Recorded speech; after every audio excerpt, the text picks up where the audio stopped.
victims. And with the death toll now creeping past 500,000 lives lost, we've been looking back at some of the personal stories shared over the past year. Yeah, WGN's Brona Tumulty is now joining us with one of them tonight. Brona. Good evening, guys. Yeah, more than 20,000 deaths in Illinois have been attributed to COVID-19. But it was almost a year ago that many of us sat at home watching the news unfold about the first death in our state. I'm deeply saddened to share news that I've dreaded since the earliest days of this outbreak.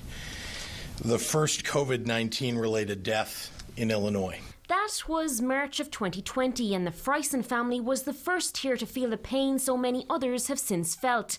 She just cared about people. She cared about everyone.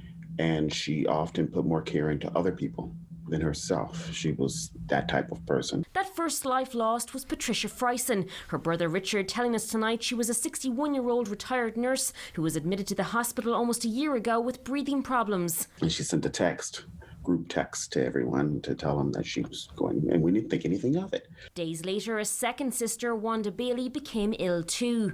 She was actually checking herself into the hospital when we got the news of Patricia. About a week later, the virus took her life as well. Wanda passed away 10 days after Patricia, 10 or 8 days after Patricia, I can't remember. But she was also gone in March. Richard tells us the two sisters were incredibly close. In fact, the whole family is. We're all very close. It was a family of 9. More relatives have since battled COVID and thankfully survived. I am thankful for my brother, who made it, and my sister, who made it, and nieces and nephews and everybody around who could have possibly gotten it. But Friesen tells us a death toll of 500,000 across America should never have happened. We all like to think of ourselves like as in World War II, where we all band together and come together to fight a united enemy. But we didn't do that. We didn't do that. We didn't put on the mask. We didn't socially distance.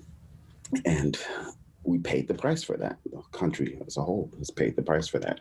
And hopes over the next few months we can finally find more unity as a country. I would say just keep holding on. Keep holding on, keep your faith. Keep holding on. We've got a few more months before we can get out of the red here, and just keep doing what you're doing. Socially distance, wear the mask, and protect your loved ones. Now, with both Patricia and Wanda's anniversaries coming up next month, we did ask Richard if the family has any plans for a memorial. He says they're still working on that, but Wanda's birthday is also next month, and the siblings may have a family Zoom on that day to celebrate both sisters. Back to you guys. So heartbreaking. My goodness. Thank you, Bro.